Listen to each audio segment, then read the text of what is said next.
गौरं करुणावतारं संसारसारं भुजगेन्द्रहारं सदा वसन्तं हृदयारविन्दे भवं भवानी सहितं नमामि। भवं भवानी सहितं नमामि।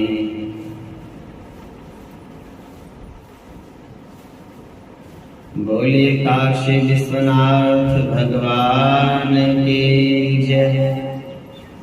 नमः पार्वते पते हर हर महादेव शिव शंभो।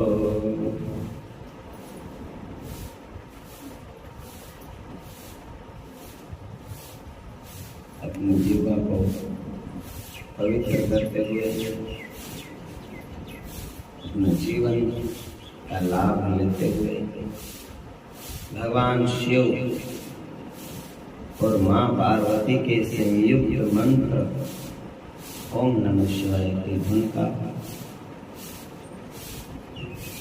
उच्चारण करेंगे। ओम नमः शिवाय, ओम नमः शिवाय, हर हर भोले नमः। ओम नमः शिवाय, ओम नमः शिवाय, हर हर भोले। गंगा धराय शिव गंगा धराय, हर हर भोले नमः शिवाय।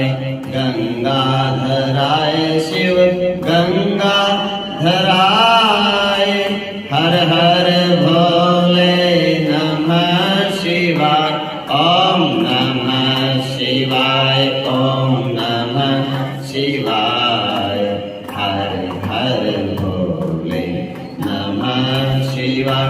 ओम नमः शिवाय, ओम नमः शिवाय, हर हर भोले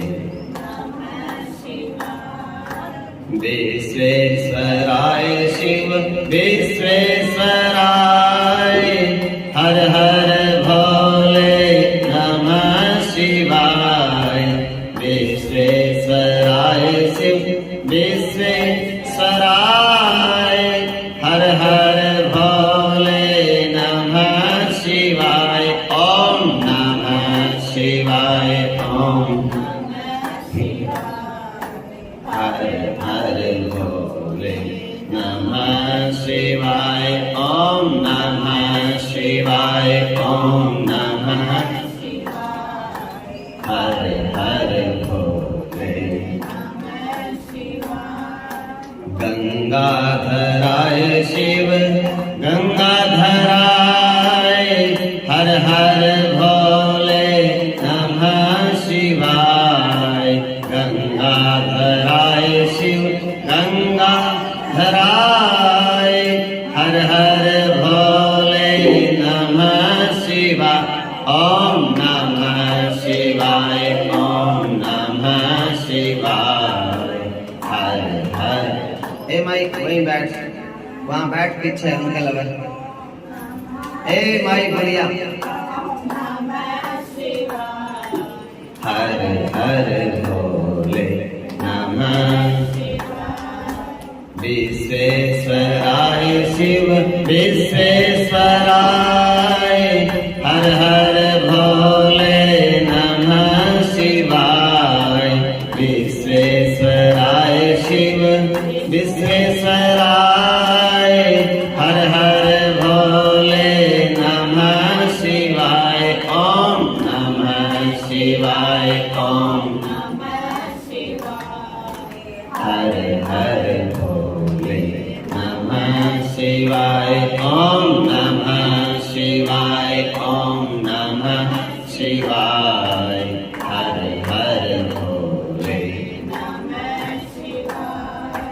खटवांगेश्वराय खटवांगेश्वराय हर हर भोले नमः शिवाय खटवांगेश्वराय खटवांगेश्वराय हर हर भोले ओम नमः शिवाय ओम नमः शिवाय हर हर भोले नमः शिवाय ओम नमः शिवाय ओम नमः शिवाय हर हर भोले नमः शिवाय केदारेश्वराय केदारेश्वराय हर हर भोले नमः शिवाय केदारेश्वराय केदारेश्वराय हर हर भोले नमः शिवाय ओम नमः शिवाय ओम नमः शिवाय हर हर भोले नमः शिवाय ओम नमः शिवाय ओम नमः शिवाय हर हर भोले नमः शिवाय संगमेश्वराय शिव संगमेश्वराय हर हर भोले नमः शिवाय संगमेश्वराय शिव संगमेश्वराय हर हर भोले नमः शिवाय ओम नमः शिवाय ओम नमः शिवाय हर हर भोले नमः शिवाय ओम नमः शिवाय ओम नमः शिवाय हर हर भोले नमः शिवाय रंगेश्वराय शिव रंगेश्वराय हर हर भोले नमः शिवाय रंगेश्वराय शिव रंगेश्वराय हर हर भोले नमः शिवाय ओम नमः शिवाय ओम नमः शिवाय हर हर भोले नमः शिवाय ओम नमः शिवाय ओम नमः शिवाय हर हर भोले नमः शिवाय रुद्रेश्वराय शिव रुद्रेश्वराय हर हर भोले नमः शिवाय रुद्रेश्वराय शिव रुद्रेश्वराय हर हर भोले नमः शिवाय ओम नमः शिवाय ओम नमः शिवाय हर हर भोले नमः शिवाय ओम नमः शिवाय ओम नमः शिवाय हर हर भोले नमः शिवाय ओम नमः शिवाय ओम नमः शिवाय हर हर भोले नमः शिवाय ओम नमः शिवाय ओम नमः शिवाय हर हर भोले नमः शिवाय नमः पार्वती पते हर हर महादेव शिव शंभो। आप सबके हृदय में विराजमान शिव को प्रणाम। मेरी मां पार्वती जब शिव की आराधना में लगी हैं, तपस्या में लगी हैं, तो ऐसा बताते हैं दिनों दिन एक नई प्रीति भगवान शिव के चरणों में उनकी बढ़ रही है।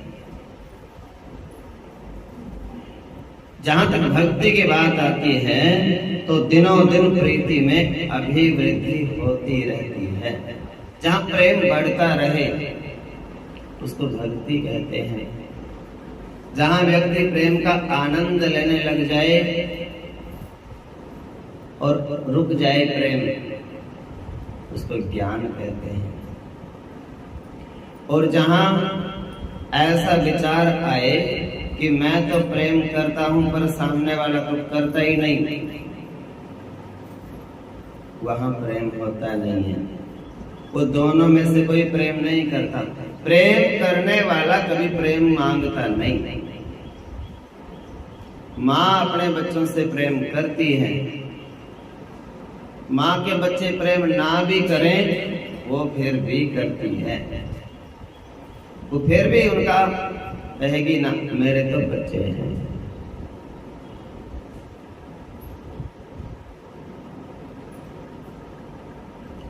पति कोई बात ना माने, कई बार ऐसा हो सकता है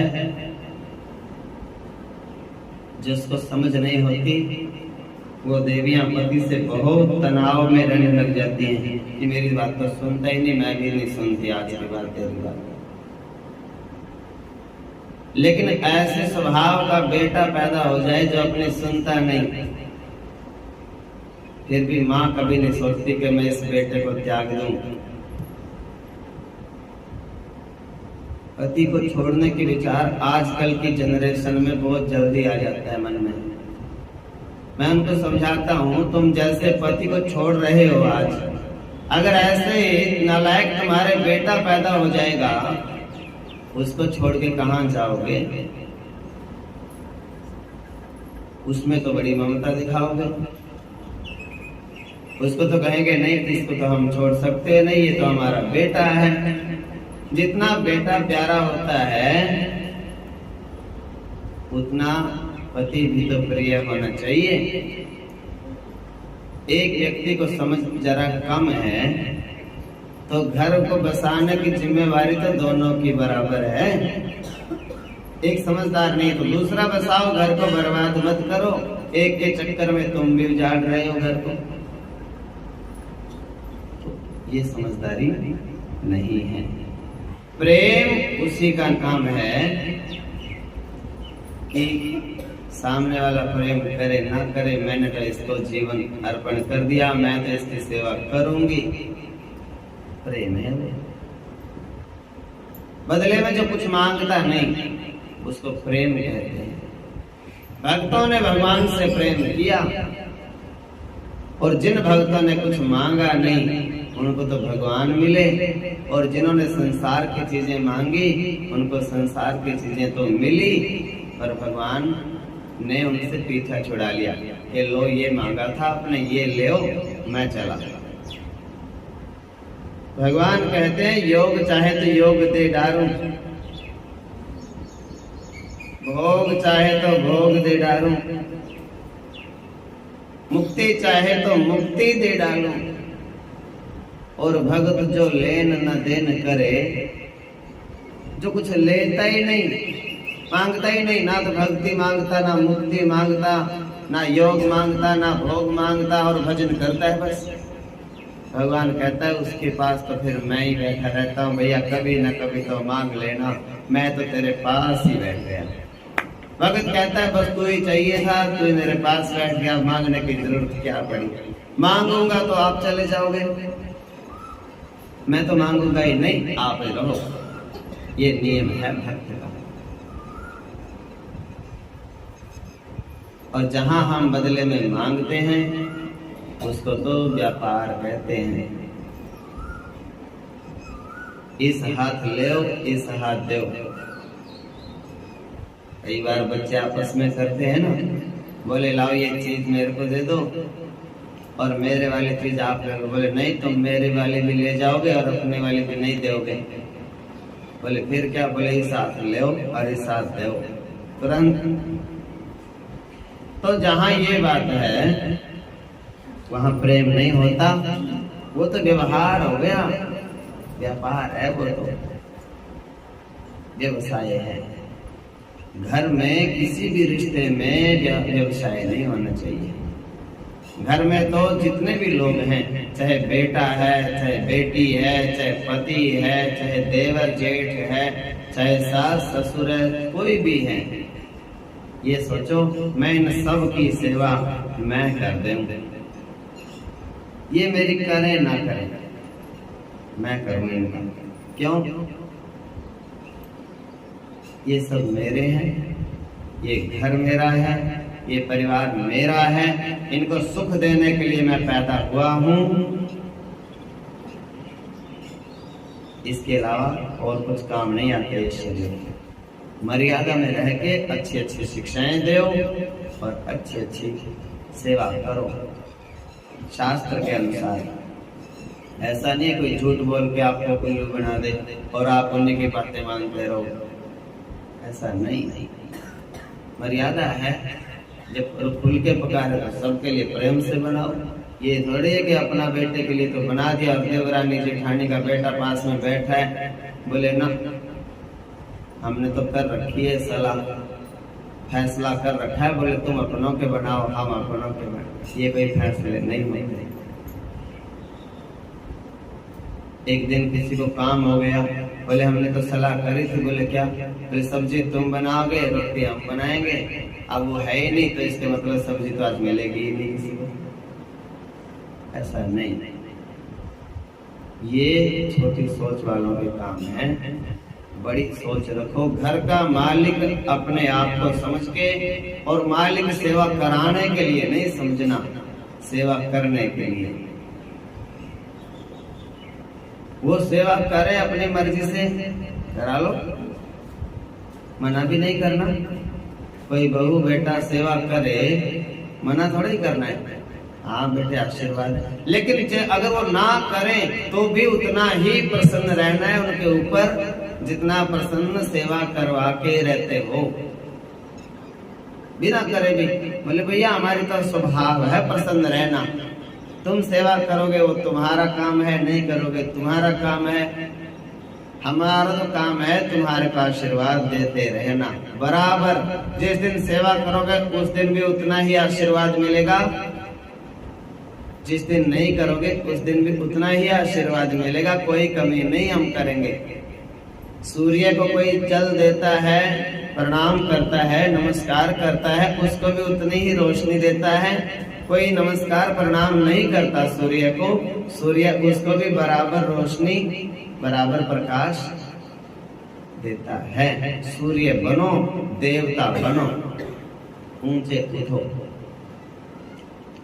भगवान प्रसन्न हो जाएंगे आपके इस कर्म से।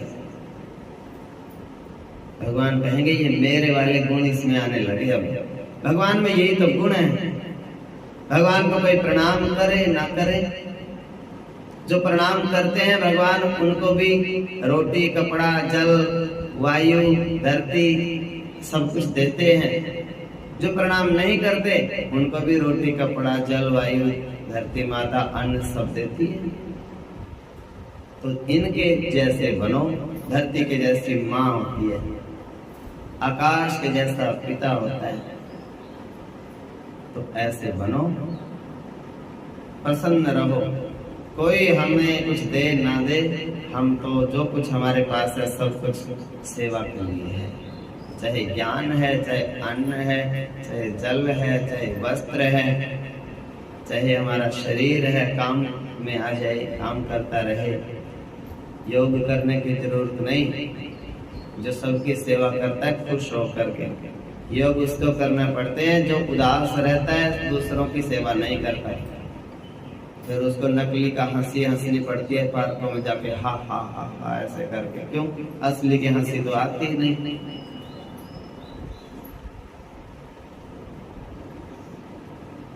तो ऐसा करके प्रेम क्या है? जब कुछ मांगे ना। राधा ने प्रभु से कृष्ण से कुछ मांगा नहीं, हनुमान जी ने राम जी से कुछ भी नहीं मांगा, भरत जी ने राम जी से प्रेम किया, कुछ नहीं मांगा, मीरा जी ने कृष्ण से प्रेम किया, संसार की तो कोई वस्तु नहीं मांगी। ऐसा भी कह सकती थी मीरा कि मेरे को वरदान दो, मेरे बड़े बड़े 10-20 आश्रम बन जाएं, मेरे बड़े बड़े मंदिर बन जाएं। कोई आश्रम नहीं बनाया, कोई आश्रम कहाँ बनाया, कोई मंदिर नहीं बनाया, कोई चेले चांटे नहीं बनाए। जिनका मन बस भगवान से मांगना ही नहीं कुछ, नाम जपना, भगवान को अर्पण। सारी धरती आश्रम है, पूरी धरती ही वसुधा एव कुटुंबकम, पूरी धरती मेरा परिवार है, सारा ही आश्रम। जहाँ भजन करते रहो, जहाँ अन्न जल होता है, चुगना है वो हर व्यक्ति पहुंच जाता है, जहाँ दाना पानी इसका लिखा होता है। तो भगवान शिव के चरणों में प्रीति अभिवृद्धि बढ़ती रहे, उसको रति कहते हैं। जहाँ प्रेम बढ़ता ही रहे, रति बोलते हैं।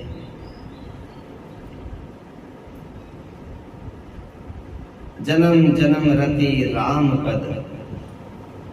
भरत जी ने क्या मांगा? प्रयागराज में जाकर के, प्रयागराज तीर्थ से, प्रयागराज 4 चीजें देने वाले हैं, धर्म, अर्थ, काम, मोक्ष।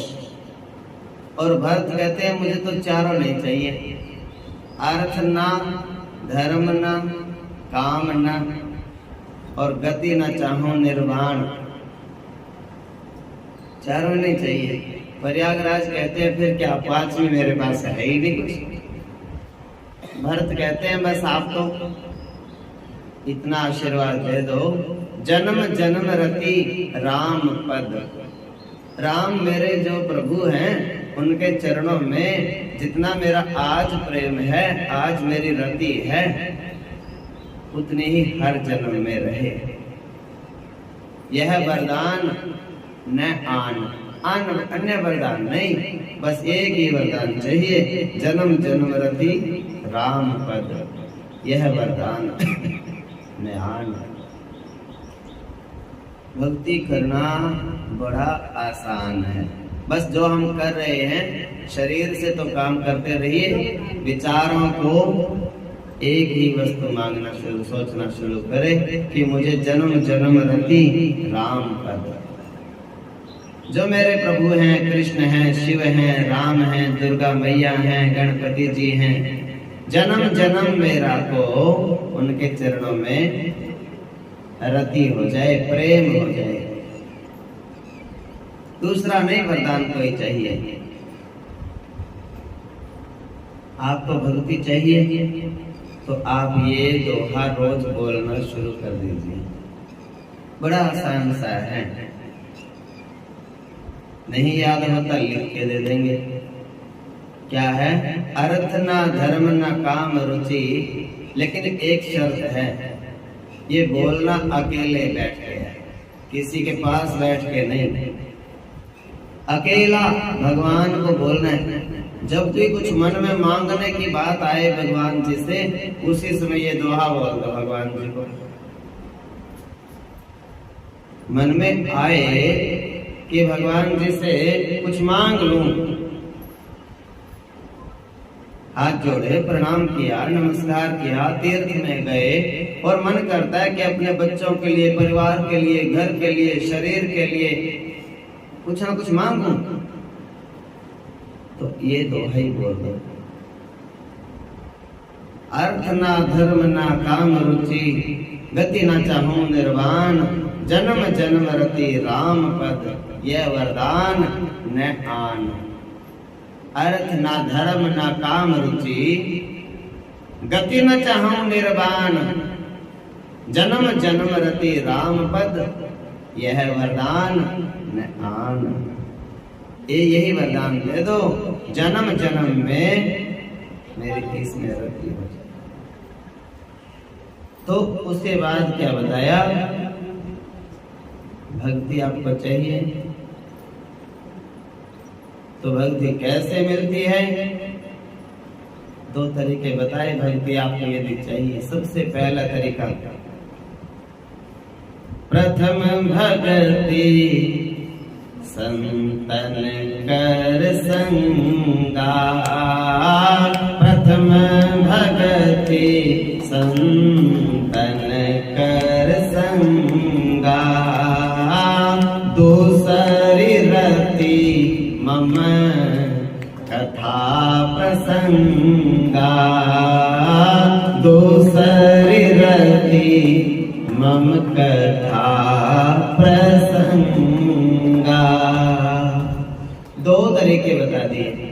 बोले आपको ये मिल जाएगी भक्ति, दो काम कर लो। क्या? पहला काम तो ये है कि संतों का संग रोज करो, और दूसरा ये कि भगवान की कथा सुनो। और एक काम में दोनों मिल जाए तो और आनंद की बात। एक ही काम में अगर संत ही कथा सुना दे, संत भी मिल गए और कथा भी मिल गई। बोलो जय श्री कृष्ण। अब मान लो और कोई कथा सुनाए, भाई बहन, फिर पंडित जी कोई और कथा सुनाए,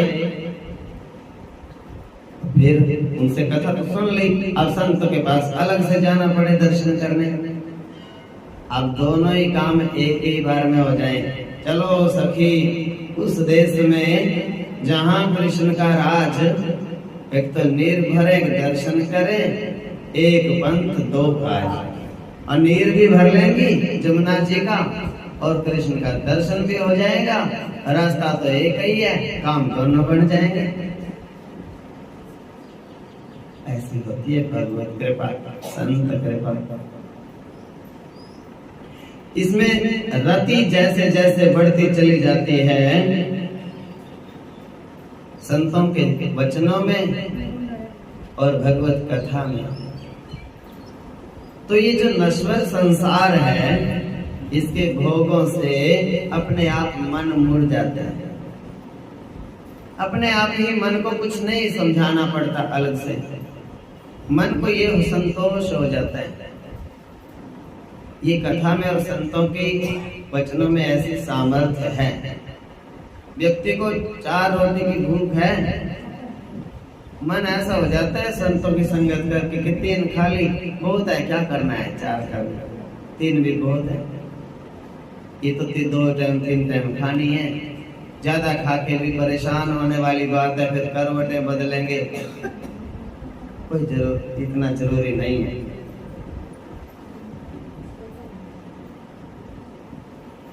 तो रामचरितमानस की आप कथा जैसे सुनते हैं, प्रत्येक कांड के अंत में तुलसीदास उस पाठ के सुनने का, उस पाठ को पढ़ने का फल बताते हैं कि आपने जो ये पाठ पढ़ा, इसको पढ़ने से ये फल मिलता है।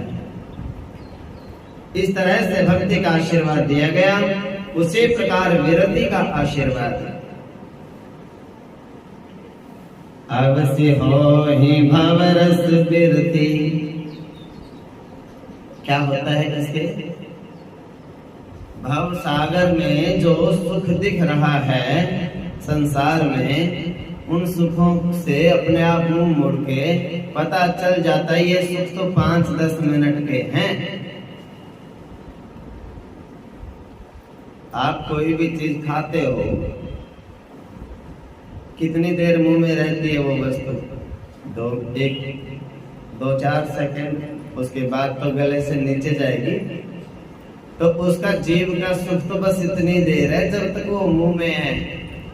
पेट नहीं कहता, पेट तो कहता भर दो अपने को, तो चाहे रात की खिचड़ी से भर दो। वो नहीं कहता कि मेरे को 56 भोग चाहिए,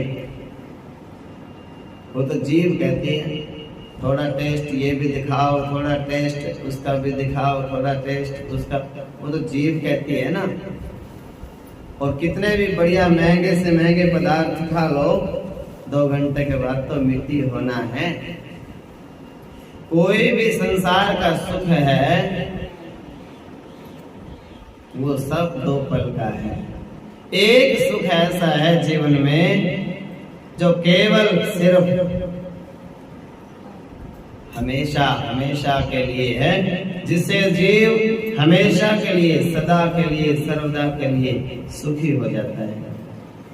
और वह भगवत कथा, भगवत संकीर्तन, संतों की सन्निधि, संतों का संग।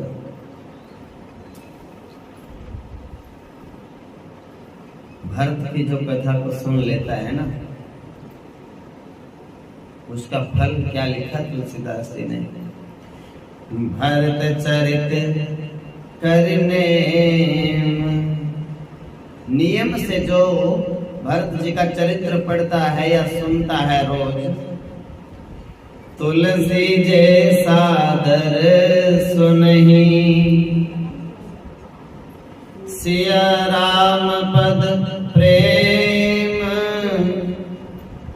उनका जो भरत का कथा सुनता है, भरत का चरित्र पढ़ता है, राम सीता के चरणों में उसको बिना मांगे भक्ति मिल जाती है, प्रीति हो जाती है, अनंत प्रीति हो जाती है राम सीता जी के चरणों में। और उसके बाद अवसी हो ही भवरस बिरती, और जल्दी से संसार से उसका मुंह मुड़ जाता है और भगवान में लग जाता है मन, संसार से मुड़ करके। और सुनो, ऐसा नहीं होना चाहिए कि हम भरत जी का चरित्र सुनो, लेकिन ये समझ के सुनो कि मुझे राम के चरणों में लगना है। कई बार लोग करने तो लग जाते हैं, फिर बात को समझ पाते नहीं, पूरी तरह से नहीं समझ पाते। भारत के चरित्र को पढ़ो, ये जो भरत के चरित्र को पढ़ेगा, राम के चरणों में मन अपने आप ही लग जाएगा। लेकिन कोई राम के दर्शन कराए, बोले नहीं नहीं हम नहीं मानते राम जी को, बोले किसको मानते, हम तो भरत जी को ही मानते हैं। ऐसे अज्ञान कभी होना नहीं चाहिए मन में। आज से 10 साल पहले जय श्री कृष्ण बोलते थे सब लोग, तो संतों ने ज्ञान की बात बताई कि भैया कृष्ण की भक्ति आपको चाहिए तो आप एक काम करो, आसान हो जाएगा। बोले क्या?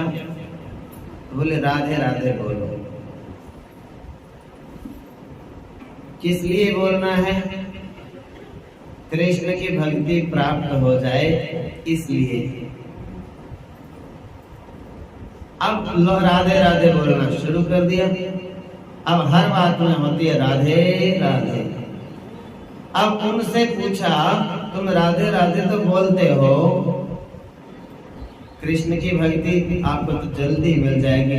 आगे से कह रहे हमें नहीं चाहिए कृष्ण की भक्ति, हम नहीं कृष्ण को भक्ति मानते, हम तो बस राधा को ही मानते हैं। ऐसा नहीं होना चाहिए। समझ को पूरी समझ रखो। अधूरा ज्ञान लाभकारी नहीं होता। राधा को किसकी भक्ति मिली? कृष्ण की। राधा नाम जपने से किनकी भक्ति आपको मिलेगी? कृष्ण की। और कोई संत आपको प्रकट हो जाए, भगवान कृष्ण प्रकट हो गए संत के रूप में आपके सामने और कहने लगे कि भैया कृष्ण की भक्ति आपको तो मिलने ही वाली है, बोले नहीं चाहिए, इतनी भी नहीं, कोई हठ नहीं होने चाहिए।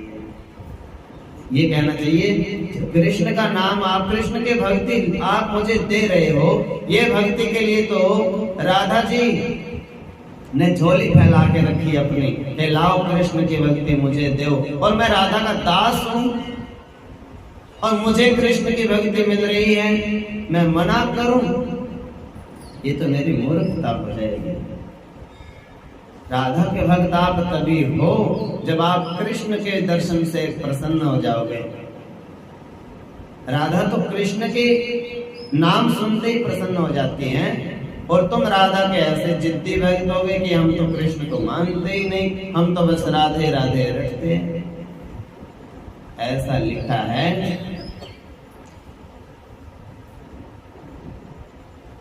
राधा राधे रटो चले आएंगे बिहारी, और बिहारी आए तुम कहने लगे हमें तो बिहारी से काम ही नहीं करो, हम तो बस राधा को ही मानते हैं। ऐसा नहीं होना चाहिए। अब पिताजी की आज्ञाकारी कोई पुत्र है और बड़ा आज्ञाकारी है, बहुत सेवा करता है, बहुत बात मानता है, और सामने से ताऊ जी आ गए और ताऊ जी आए तो क्या उनको प्रणाम भी नहीं करना? तो ताऊ जी तो पिता भी उनको प्रणाम करते हैं। ताऊ जी तो पिताजी के बड़े भाई हैं, पिता से पहले ताऊ जी हैं। तो ऐसा होना चाहिए ना कि पहले तो मैं उनकी बात मानूं, उनको प्रणाम करूं। ये मेरे पिताजी ने संस्कार दिए मुझे, ऐसा समझ में आएगा। और जो चाचे की बात ना माने, ताऊ की बात ना माने, चाचा ताई चाची की बात ना सुने और बोले मैं तो माता पिता का भगत हूँ, फिर चाचा ताऊ तो यही कहेंगे ना कि अपने बच्चों को भी नहीं बोलने देते हमारे से, इसके माँ बाप तो ऐसे ऐसे शिक्षा देते हैं। तो ऐसे शिक्षाएं नहीं देनी चाहिए। कृष्ण मिल जाएं, राधा रानी मिल जाएं, कृष्ण के भक्तों को राधा के दर्शन हो जाएं, राधा के भक्तों को कृष्ण के दर्शन हो जाएं, शिव के भक्तों को नारायण के दर्शन हो जाएं, नारायण के भक्तों को शिव के दर्शन हो जाएं। इससे ऊंचा तो कोई लाभ ही नहीं, इससे बड़ा कोई लाभ हो सकता ही नहीं। माँ का आज्ञाकारी बच्चा है और दादी के दर्शन हो जाए और दादी के भी आज्ञाकारी हो जाए, तभी तो वो बात बनेगी। जिद से एक को पकड़ के और दूसरे को अनादर करना, वो तो अपमान हो जाता है, फिर उससे भी जाता है व्यक्ति, वो भक्ति नहीं है। तो ऐसे करके करना क्या है? भगवान के चरणों में मन को लगाना है। कथा कीर्तन तो एक बहाना है, असली मतलब तो भगवान के चरणों में मन को लगाना है। चाहे कथा से लग जाए, चाहे कीर्तन से लग जाए, चाहे संतों के दर्शन से लग जाए, चाहे नाम जपने से लग जाए, मन भगवान के चरणों में लगना चाहिए। यही सार है। सब कर ममता ताग बटोरे, सब कर ममता ताग, मतलब जिससे हमारा प्रेम है इकट्ठा कर लो सबसे और भगवान को सौंप दो। अकेले हो जब कि मैं जब सबके बीच में रहता हूँ प्रभु, तो मैं प्रेम करता हूँ सबसे। क्यों? सब आपके रूप है, आप सब में बैठे हो। और जब सब चले जाते हैं तो उन सब का प्रेम आपको अर्पण है, आपके चरणों में। अब सब अपने अपने कब्रों में जाके विश्राम कर गए, सो गए। अब तो आप और मैं हूँ, अब तो मैं आपके चरणों में अर्पण हूँ। सबकी ममता, आज हमारी ममता इतनी ज्यादा बिखर गई है, जगह जगह से बटोर करके उस ममता को केवल भगवान शिव के चरणों में लगाया जाए। मीरा का चरित्र देखो तो यही बात है।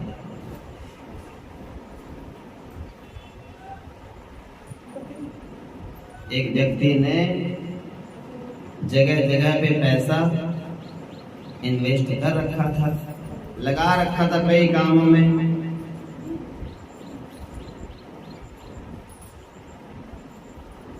तो संसार में एक डर होता है। हमने 10 कंपनियों में पैसा लगा दिया, 10-10 लाख रुपए 10 कंपनियों में लगा दिए। अब कभी भी कोई कंपनी डूब सकती है, भाग सकती है, बंद हो सकती है और अपना सारा पैसा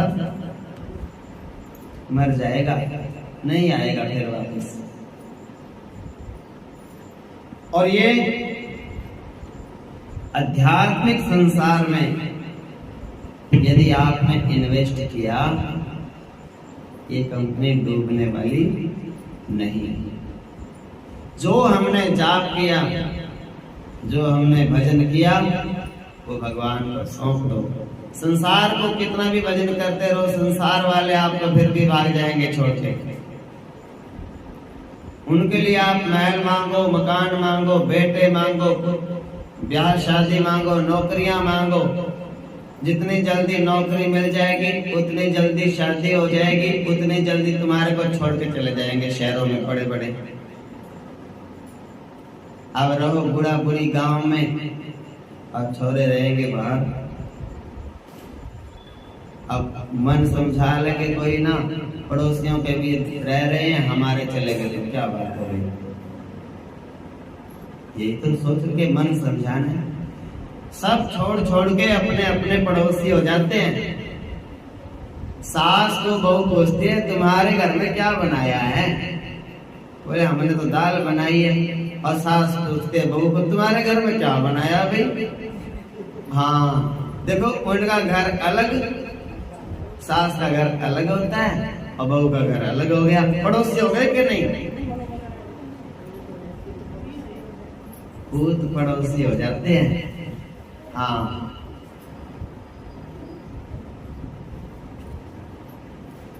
और समझदार होते हैं जो पड़ोसी होके भी बरत ले कम से कम। हाँ नहीं पड़ोसी भी हो गए और बोले हम तो जाते नहीं इनके। बताओ अब तो कुछ चक्कर नहीं, कोई उलझन नहीं रही, अपना अपना बनाना, अपना अपना खाना पकाना, फिर भी बोलना छोड़ देते हैं, फिर भी आना जाना छोड़ देते हैं। फिर कितनी मूर्खता है, कितनी बेसमझी है। और बुढ़िया माता फिर भी पूछती रहती है गुरुजी इनका कर दो कोई इलाज, हम तो फिर भी ठीक हैं। देखो माँ फिर भी उन्हीं के लिए पूछती रहती है, बोले बोलती तो नहीं बहू, फिर भी आप कुछ न कुछ कर दो उपाय इनका। पोते का ही कर दो, पोते का क्या करें पड़ता नहीं। मैंने कहा उसकी माँ पूछने आएगी, माँ को नहीं चिंता, माँ की तरफ से तो कुछ फिरे बस, माँ नहीं तो नालायक बना दिया बिगाड़ बिगाड़। तो भाई माँ खुद 8 बजे तक उठती नहीं, पोते को क्या वो सिखाएगी समझाएगी। मतलब दादी माँ को फिर और चिंता उन्हीं की। शास्त्र कहता है कोई ऐसा दिन भी रखो कि अब तो बस हम अपने लिए भजन करेंगे, अब जितना करना था काम इनको संभलवा दिया। और करना क्या है फिर, भगवान एक ऐसी कंपनी है, जब भगवान को देने लग जाओगे जमा, भजन करो भगवान को जमा करा दो, भजन करो भगवान को जमा करा दो, ये कंपनी डूबने वाली भागने वाली नहीं है। ये कंपनी हमेशा आपका साथ देगी, हमेशा आपके साथ मिलेगी, और जिंदगी के साथ भी जिंदगी के बाद भी। ये आगे भी तैयार मिलेंगे मेरे प्रभु। असली तो यही लाइफ इंश्योरेंस है। सब कर ममता ताग बटोरी, सब कर ममता ताग। भगवान के साथ में जोड़ दो, और कहीं भी हमारा मन किसी वस्तु में उलझा न हो, कहीं हमारा मन किसी व्यक्ति में उलझा न हो, कहीं हमारा मन किसी स्थान में उलझा न हो, बस एक ही मन हो कि मेरा मन शिव चरणों में लग जाए, भगवत चरणों में लग जाए। पार्वती ने जिस अनुरक्ति के साथ भगवान शिव की तपस्या की है, कठिन तप से दिनों दिन मैया पार्वती की देह दुबली हो गई, कमजोर हो गई। माँ तुलसीदास जी कहते हैं शरीर कमजोर हुआ है और तेज बढ़ रहा है। उसके साथ साथ शिव चरणों में नित्य प्रीति बढ़ती है।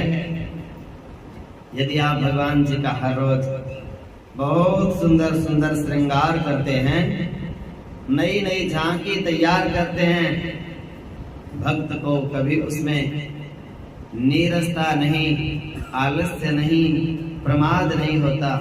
क्या होता है, और आनंद आता रहता है। भगत का मन नहीं भरता अपने भगवान के श्रृंगार करते करते, रोज अलग अलग श्रृंगार करता है, रोज देखते हैं, रोज झांकी भेजते हैं, नित्य नई झांकी, नित्य नई प्रीति, नित्य नई रति। तो भगवान का भजन करके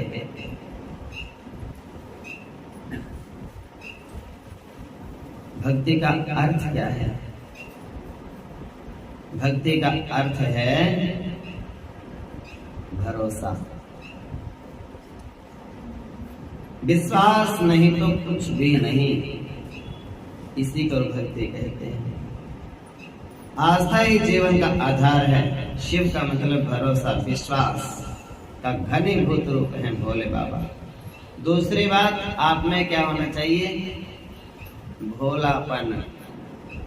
दुनिया के सामने आप लाख चालाक बनो, भगवान के सामने और संत के सामने और अपने माता पिता के सामने, गुरु के सामने जाकर के चालाकी नहीं।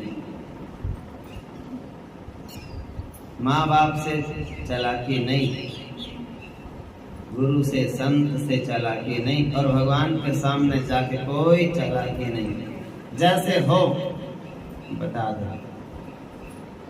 घर में भी बच्चों के लिए यही बात होती है, बच्चे कोई भी गलती करके आ जाएं, पर घर में आते ही साफ साफ बता दो मैं गलती करके आया हूँ। कई बच्चे सोचते हैं कि हमने तो कुछ किया ही नहीं, और बाद में उलाहना आए, बाद में शिकायत आए, और इतनी बड़ी गलती हो जाती है, बाद में फिर संभलती नहीं। चलो बच्चे से गलती हो गई, आके बता दो मेरे से गलती हो गई और आगे से मैं नहीं करूँगा और आप संभाल लेना। तो माता पिता उसको बिगड़ने नहीं देते, बहुत फिर बात को तुरंत ही संभाल लेते हैं। और बच्चा आगे से बोलता रहे मैंने तो गलती की ही नहीं, और माँ बाप भी कहते हैं हमारे बच्चे ने तो गलती करी नहीं।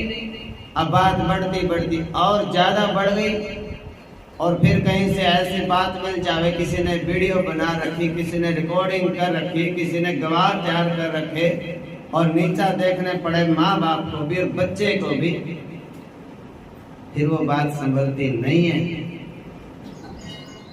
भगवान के सामने आप जब भी जाओ, आपने अगर एक गलती करी है तो पहले से कह दो प्रभु एक तो मेरे को याद है, और उसके अलावा जो नहीं याद है वो भी हो गई होंगी।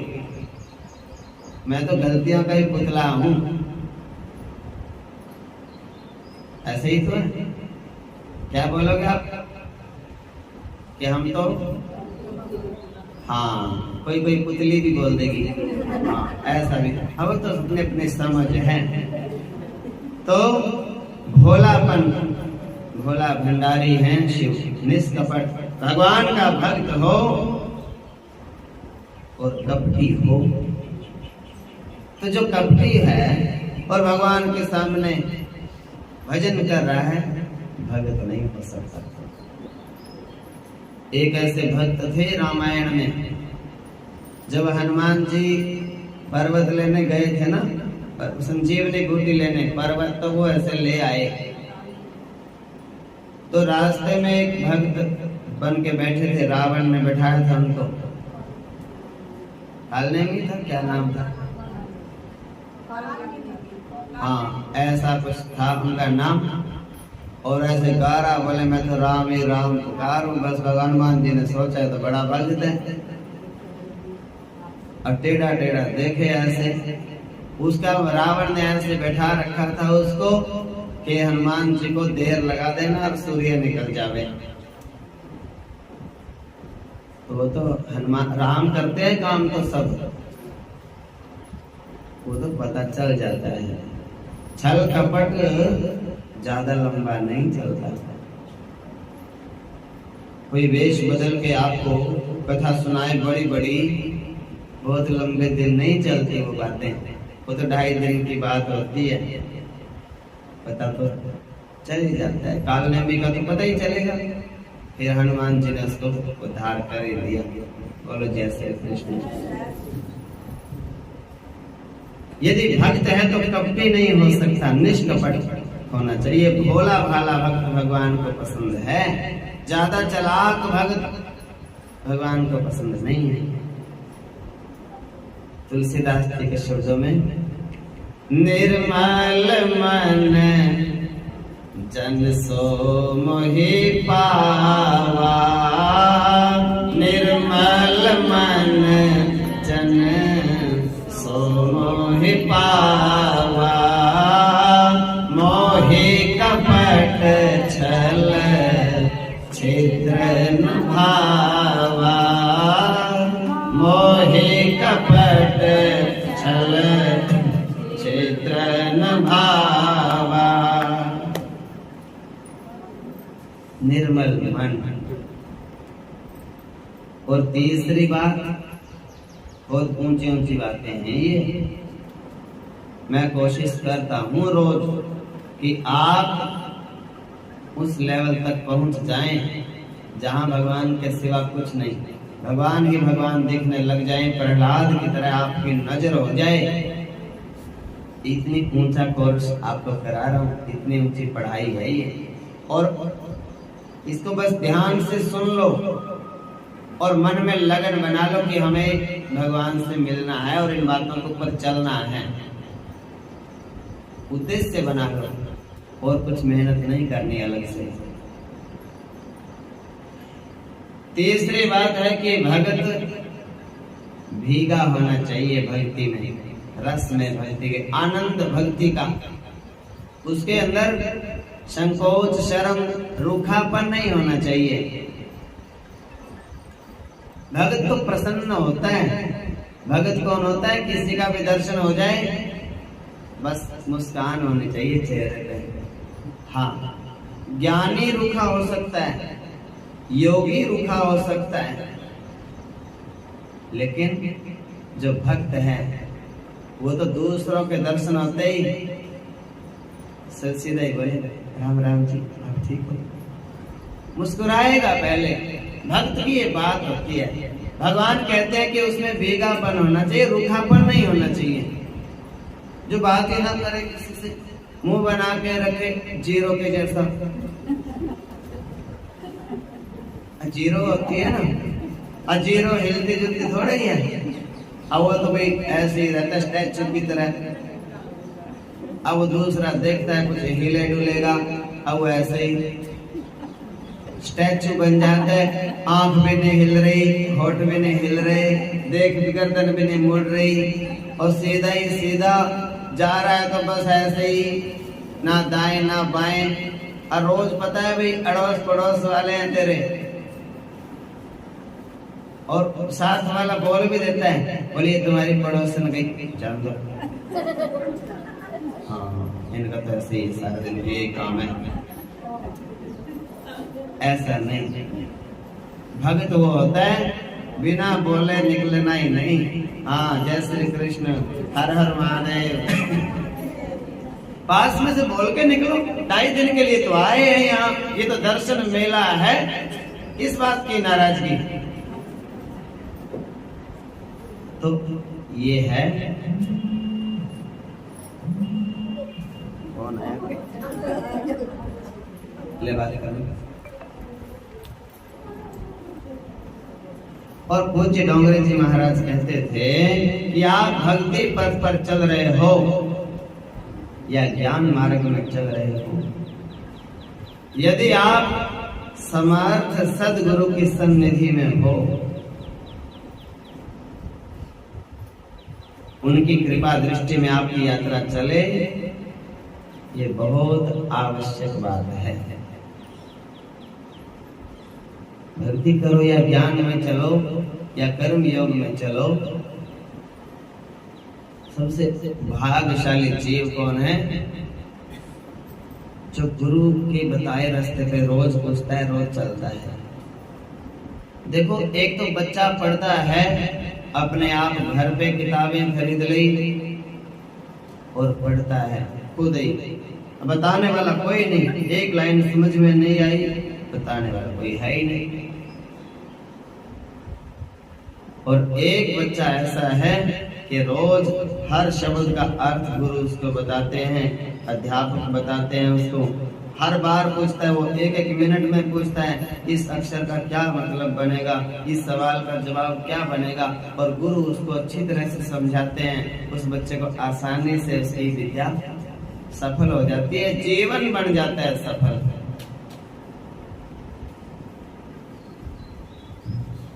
तो क्या बताया?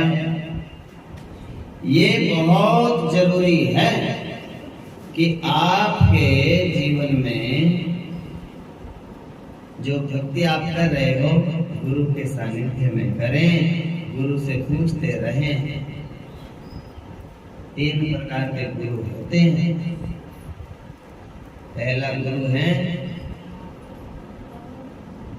पुरोहित गुरु। बचपन में ही हो जाते हैं पुरोहित। जब हम पैदा होते हैं ना तो हमारा नाम रखते हैं। हमारे 11 दिन का लड़का बालक होता है तो हवन कराते हैं, तो पुरोहित तो होते हैं, वो गुरु होते हैं। उनका मान सम्मान करना चाहिए। और हमारे पुरोहित बहुत पढ़े लिखे नहीं हैं और हवन पाठ करने के लिए हम किसी दूसरे को बुलाते हैं तो भी पुरोहित को भी जरूर बुला के उसको पूजा करके पांव धो के और उसको मान सम्मान बराबर का देना चाहिए। ये पुरोहित गुरु होते हैं। पूरे अग्रे हितम इच्छति पुरोहितः। हमें तो पता भी नहीं, हम सोए पड़े हैं, पुरोहित घर में बैठा हमारी चिंता कर रहा है, हमारे लिए भगवान से प्रार्थना करता है। हम आशा करता है कि मेरे यजमान के घर में बहुत खुशियां आए और हम भी खुशियां में शामिल हो जाएं। और जब कोई बात होती है चिंता की तो आपके ऊपर चिंता आने से पहले वो चिंता करता है कि उनको समझा के आऊं कि भैया तुम्हारे घर में किसी ने शराब नहीं पीनी और ये काम नहीं करना, और वहां गलत बात से वो रोकेंगे, समझाएंगे। क्यों? बोले मुझे कुछ ठीक नहीं लग रहा, आपके घर में शांति आएगी, आप ये छोड़ दो, ये काम करना, गलत संगत ही छोड़ दो। पुरोहित बड़ा समझाता है, प्रेम रखता है। जो यजमान मानते हैं जो बात को, जो मानता है उसको समझाने को भी मन करता है, जो मानता ही नहीं तो उसको समझाने का मन नहीं करता। दूसरा गुरु होता है शिक्षा गुरु। शिक्षा कहीं से भी आप ले सकते हो, आपको लगन होनी चाहिए मन में शिक्षा लेने की। बस एक ही बात समझनी है, शिक्षा लेते समय आप जहाँ भी जाओ खाली लेके जाओ बर्तन। वो शिक्षा उसमें देंगे, जब बर्तन खाली होगा तो उसमें कुछ आएगा। अच्छा पहले ही भरा है उसमें क्या डालेगा वो? पहले ही तुम समझ के आते हो कि हमें तो सारा शिव पुराण याद है, हाँ कई बार पढ़ रखा है, गुरुजी तो क्या पता पहली बार ही पढ़ रहे हो, हमने तो कई बार पढ़ रखा। अब हम तो ऐसे चले जाते हैं भाई चलो टाइम पास हो जाएगा और देख के आएंगे गुरुजी को सुनाना भी आता है कि नहीं। अब पहले ही से आदमी ऐसा खाली होके ये सोच के आना है, खाली होके कि मैं तो कुछ नहीं जानता, मैंने तो 1000 बार पढ़ लिया फिर भी मेरे को कुछ नहीं ज्ञान, और मैं तो गुरुजी जो भी वचन सुना देंगे, चाहे रामायण में से, चाहे भागवत का, चाहे शिव पुराण का, चाहे किसी भी ग्रंथ का, और चाहे बिना ग्रंथ का, हम तो गुरु के वाक्य हमारे लिए वेद वाक्य हैं, हमारे लिए वो मंत्र हैं, हमारा तो उद्धार हो जाएगा उसको सुनते ही।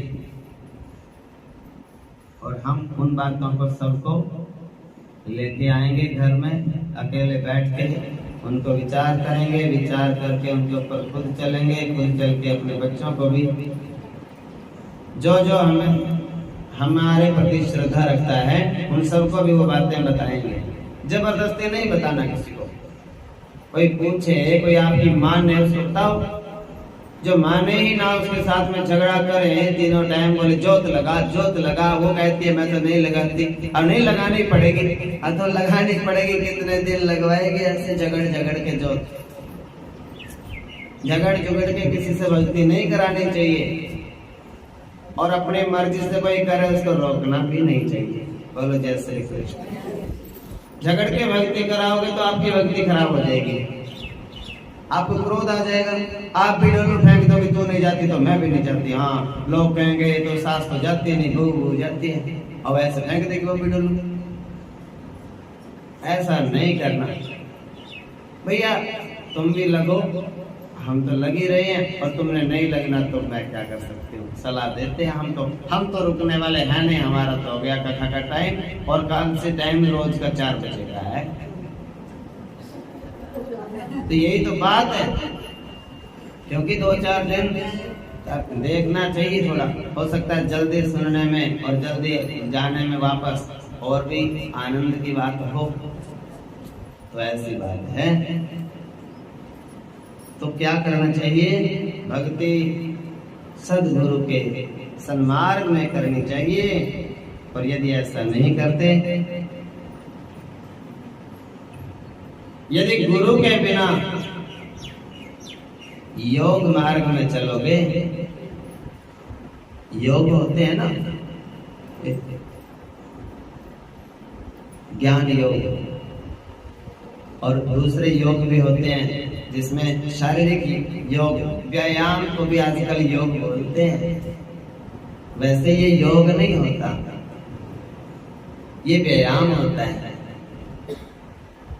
योग होता है जिसमें शरीर को की क्रियाओं के साथ और ईश्वर से जुड़ा रहे।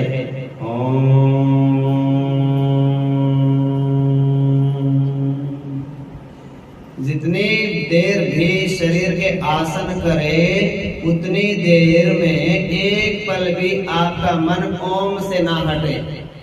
ये तो है योग। अगर ओम में से मन हट गया, खाली टांग पैर हाथ हिला रहे हैं, वो एक्सरसाइज है, योग नहीं। बोलो कैसे? योग नहीं है वो। योग तो भगवान से जुड़ने को ही कहते हैं, और जो भगवान से जुड़ चुका है वो योगी है। भगवान का कोई नाम नहीं, हाथ पैर हिला रहे हैं, वो योग नहीं, वो है एक्सरसाइज, व्यायाम, कसरत। अपनी अपनी सोच होती है ना, जैसी सोच है वैसे काम करता है बच्चा। वो तीतर बोल रहा था और एक पंडित जा रहा था, एक पहलवान जा रहा था, दूसरा कोई साथ में। वो कहने लगा तीतर क्या कह रहा है? पंडित कहने लगा ये कह रहा है भगवान तेरी कुदरत, हे भगवान तेरी कुदरत। और दूसरा था वो, उसको भगवान का ज्ञान ही नहीं। बोले क्या? नहीं तेरे को नहीं पता। ये कह रहा है खाओ पियो करो कसरत। हाँ, उसने अपना अंदाजा निकाला। उसको तो खाने पीने कसरत से मतलब था। राम क्या लगता है उसका? एक माई को ले गए हरिद्वार। हम ऐसे ही संग जा रहा था, 50-60 माताएं जा रही थी उसमें। तो एक माता चली गई। अब सावन का महीना था और हरिद्वार में गंगा जी में डुबकी गोते लगा रहे थे। और वो देखा उसने, बरसात का जल था, पहाड़ों में से मिट्टी आई थी, गंगली गंगा बोलते हैं उसको।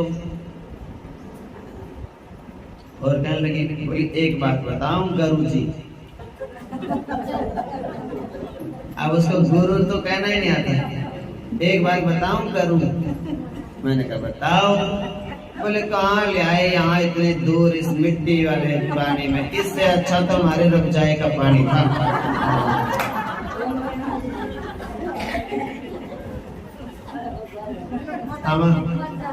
हमारे खेत के पास में रहता है, रोज हम उसमें नहाते भी हैं पीते भी हैं। यहाँ बताओ, हमने तो सोचा हरिद्वार में पता नहीं कितना।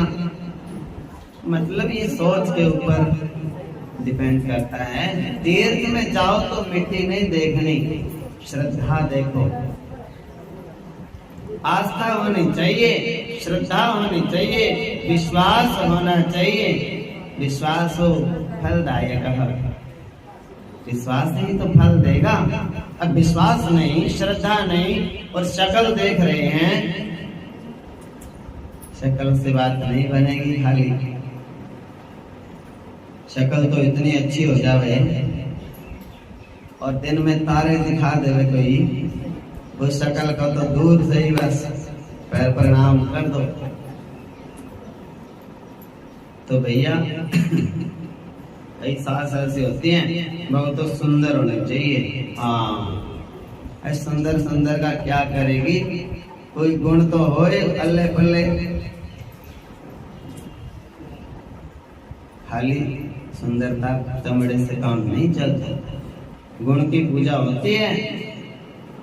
मेरे भगवान देखो कन्हैया श्याम भी हैं और सुंदर भी हैं। तो ऐसे ऐसे हमारे राम देखो श्याम भी और सुंदर भी। तो श्याम दो ही हैं रंग, श्याम भी सुंदर भी। तो दोनों में से रंग नहीं देखना चाहिए, गुण देखो। और कितना भी सुंदर हो, धीरे धीरे वो आना तो वही पे है बात। वो तो धीरे धीरे, ये तो नश्वर है, सदा एक जैसा नहीं रहता। अजय गुड़िया माताओं से चला नहीं जाता। अब वो बच्चों को देख के कहती है ना, तुम्हारी उम्र में तो पता ही नहीं था दर्द क्या होता है। हाँ उछलते फिरते थे।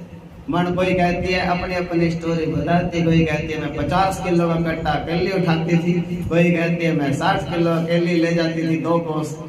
अब उनकी अपनी अपनी वो चलती है, दिन भर एक सा नहीं रहता, हमेशा सदा एक जैसा समय नहीं रहता। लेकिन भक्ति की वृद्धि होती रहनी चाहिए, लोभ होना चाहिए, लोभ भक्ति का,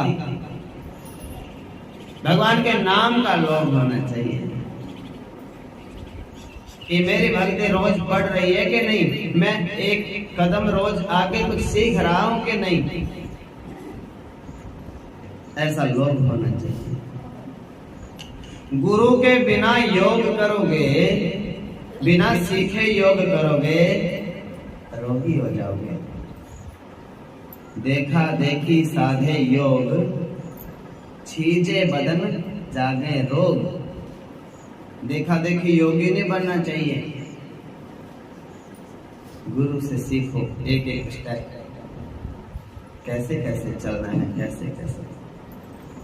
भक्ति मार्ग में गुरु के बिना भक्ति में आगे बढ़ोगे तो भोगी हो जाओगे। भगवान की भक्ति में लग के अब भगवान की इच्छाएं पूरी करने लग जाएगा। इच्छाएं पूरी करने तो लगे भगवान। आप माला जपते हो, रोज 10-20 माला करते हो, रोज भगवान से मांग लेते हो, भगवान वो चीज दे देता है। अब आनंद आया, बोले मैंने मांगा और भगवान ने तुरंत दे दी ये वस्तु। गुरु तो है नहीं, रोज रास्ता बताने वाला, बस एक दिन मंत्र बता दिया। अब मंत्र तो बता दिया, कमाने तो लग गया, खर्चने का तो नहीं पता। बच्चे नौकरी लग जावे और कमाने लग जावे और माँ बाप से पूछ के खर्चा ना करें तो क्या करेंगे, एल फैल में उड़ा देंगे। और माँ बाप से पूछेंगे कि मम्मी माता जी तनख्वाह सैलरी मिली है और ये आप रखो और बताओ क्या क्या करना है घर में, तो माँ बाप सही जगह पे उसकी खर्च कराएंगे, गलत जगह पे नहीं खर्च कराते माता पिता। और सबसे खुशी की बात है, अगर माँ बाप को ही दे दो 10 रुपए सैलरी जो मिले हैं 20 करके वापस देंगे। बोलो जय श्री कृष्ण। कोई माँ बाप ऐसा है ही नहीं जो कम करके देवे। तो मजबूरी में हो जाए, ब्याज के चक्कर में कोई लेके रख ले, वो तो अलग बात है बूढ़े बुढ़िया से। लेकिन माँ बाप की भावना ये रहती है कि अपने बच्चों को बढ़ा के देवे, कम करके ना देवे। ठीक उसी प्रकार से भक्ति यदि आप करोगे तो रोज भगवान गुरु जी से पूछो, मैं भक्ति तो करती हूँ, आप बताओ आगे कैसे करनी है। कैसे का मतलब, भगवान का नाम तो हम जपते हैं, भगवान से मांगना क्या है, उस भक्ति को खर्च कहाँ करें। जो नाम रोज जप रहे हैं 10-20 माला, उसको खर्च कहाँ करें। तो गुरु जी कहेंगे खर्च नहीं करनी, भगवान को संभलवाते रहो कि भगवान जी आप जमा कर लो अपने पास, हाँ खर्च नहीं करना उसमें। अपनी मर्जी से खर्च करोगे तो गलत गलत चीजें मांगने लग जाओगे भगवान जी से, और क्या हो जाएंगे, भोगी हो जाएंगे। और ज्ञान मार्ग में यदि बिना गुरु के आप चलोगे तो क्या हो जाएंगे? नास्तिक। इसलिए समर्थ सदगुरु का हाथ पकड़ करके शंकर जी तो उनके जैसा समर्थ सदगुरु वास्तव में इष्ट ही, आराध्य ही, वो परमात्मा ही समर्थ गुरु के रूप में आपके पास आता है। इसलिए तो हम कहते हैं गुरु साक्षात परब्रह्म तस्मै श्री गुरुवे नमः। जिस देवता की आप पूजा करते हो, जो आपके इष्ट हैं, वही आपके इष्ट देवता आपके गुरु के रूप में आपको मिलते हैं, और उन्हीं को भगवान को आप पाना चाहते हो और उन्हीं भगवान की आप बात मानते नहीं। ये तो विरोधाभास हो गया, गड़बड़ हो रहा है। दूध की रक्षा करना चाहते हो और खट्टे से बचाते ही नहीं। अगर खट्टे से बचाना पड़ेगा तो दूध बचेगा। दूध और दूध तो आंख के सामने रखने पड़ते हैं, और दूसरे आंखों से इधर उधर हुए, दूसरे का जरा सा भी हाथ लगा, दूध तो बिगड़े। तो ऐसे ही भक्ति का जो मार्ग है, गुरुदेव को ये समझो कि ये मेरे इष्ट देव हैं, और ये आदेश करेंगे तो मेरे प्रभु जिस रूप में मैं चाहता हूं उनको पाना मिल जाएंगे। और महादेव तो कौन है? रामचरितमानस कहती है, तुम त्रिभुवन गुरु वेद बखाना, तुम त्रिभुवन गुरु वेद बखाना, आन जीव पामर का जाना, आन जीव पामर का जाना। हे भोले बाबा, आप तो तीनों लोगों के गुरु हैं।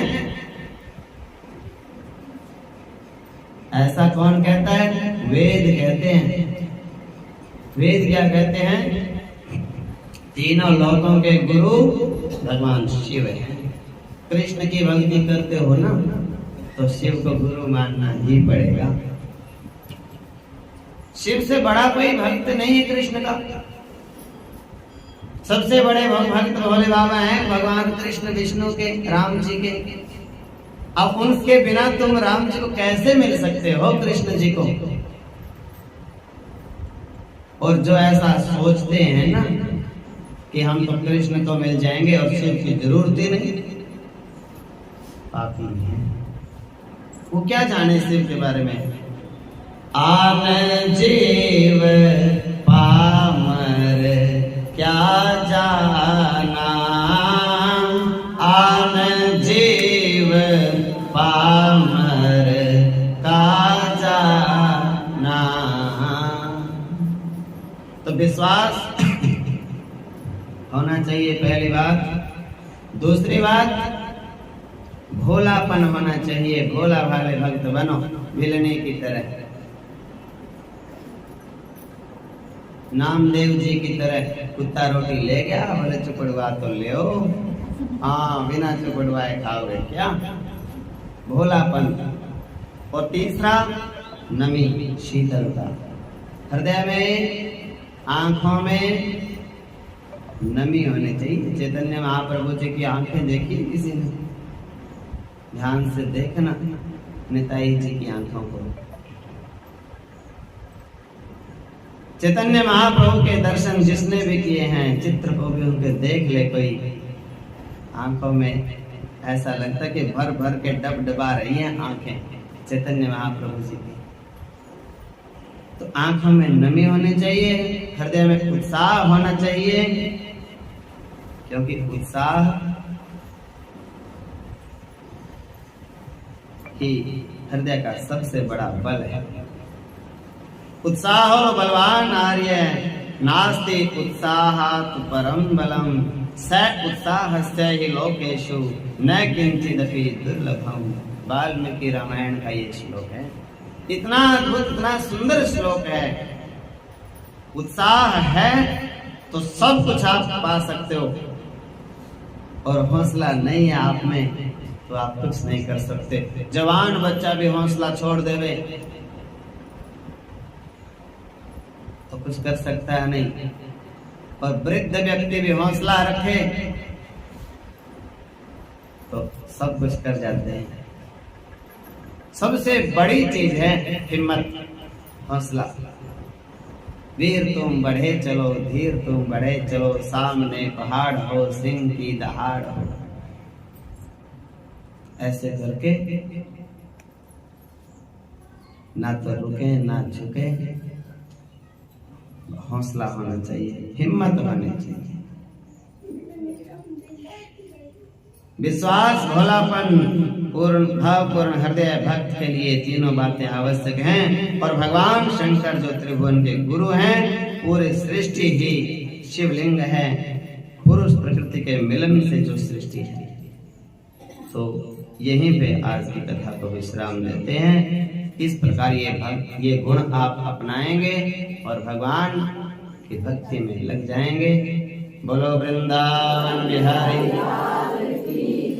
नमः पार्वते पते।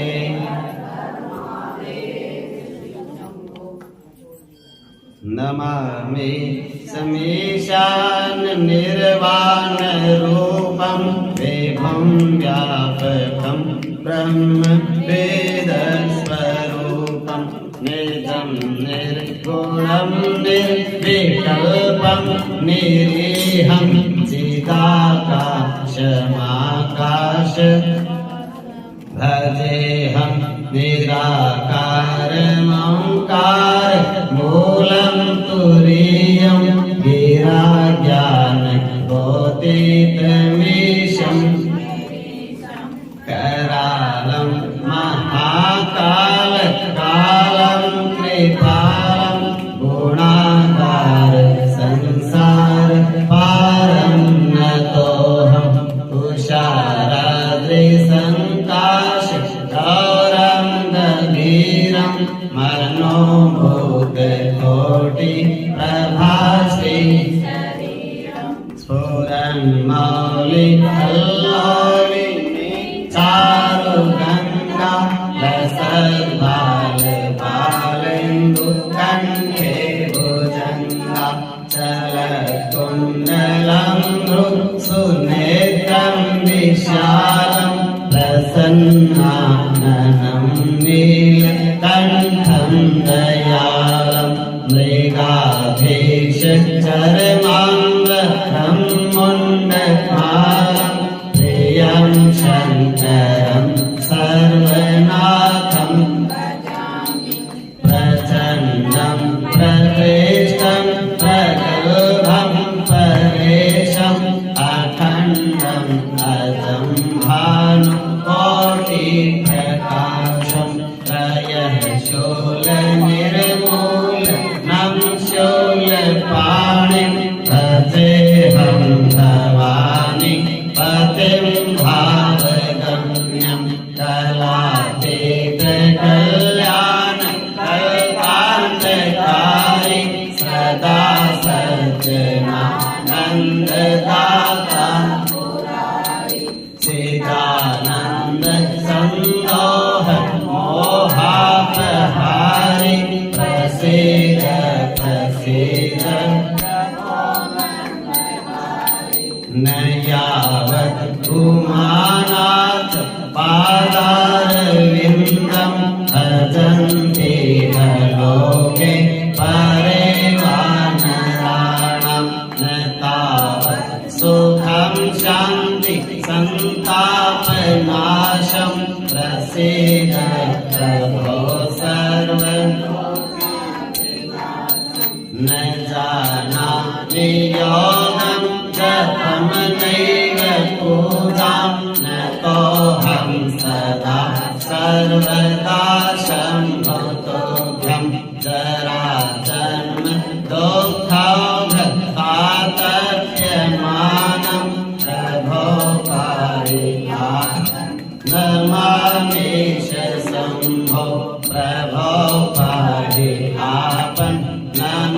नमामीश शंभो प्रभो पाहि आप नमामीश शंभो।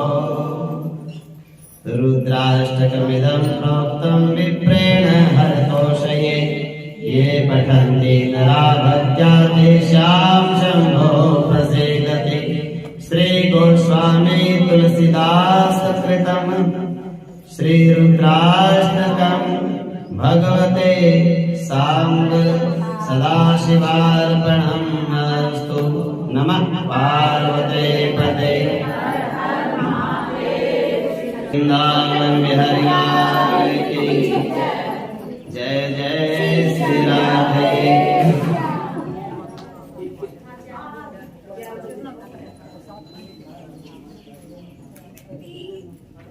2 मिनट का सब मौन धारण करेंगे तो आपको बड़ा आनंद आएगा भजन सुनने में।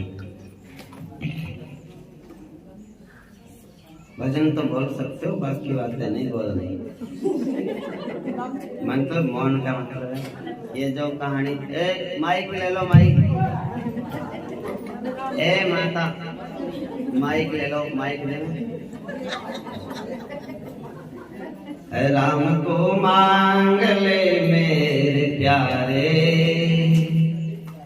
उम्र भर का सहारा मिलेगा। राम को मांग ले मेरे प्यारे, उम्र भर का सहारा मिलेगा। सिर्फ इनकी शरण में ही जिंदगी भर गुजारा मिलेगा। सिर्फ इनकी शरण ही में जिंदगी भर गुजारा मिलेगा।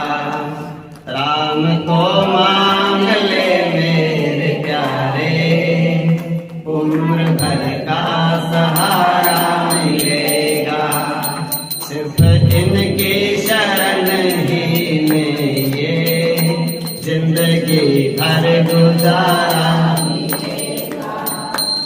कितना तो हाथों से ले सकेगा तू, कितना तो हाथों से ले सकेगा तू। देने वाले की हैं लाखों बाहें, देने वाले की हैं लाखों बाहें। इसकी बाह पकड़ के तो देखो, इसकी बाह पकड़ के तो देखो। खुशनुमा सा नजारा मिलेगा। इसकी बाह पकड़ के तो देखो, खुशनुमा सा नजारा मिलेगा। राम को मांग ले मेरे प्यारे, उम्र भर का सहारा मिलेगा। सिर्फ इनकी शरण ही में ये जिंदगी का गुजारा मिलेगा। खुद को तन्हा समझता है तू, खुद को तन्हा समझता है तू। कण कण में वह है समाया, कण कण में वह तो समाया। दुख में आवाज देकर तो देखो, दुख में आवाज देकर तो देखो। कौशल्या दुलारा मिलेगा।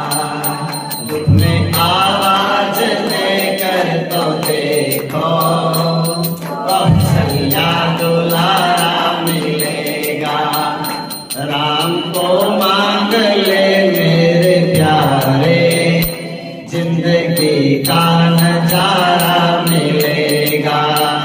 सिर्फ इनकी शरण में ही जाकर जिंदगी का गुजारा मिलेगा। रूप नैनों में इनका बसाओ, रूप नैनों में इनका बसाओ। नाम लेते रहो चलते फिरते,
सिर्फ इनकी शरण में ही आकर जिंदगी भर गुजारा मिलेगा, जिंदगी भर गुजारा मिलेगा, जिंदगी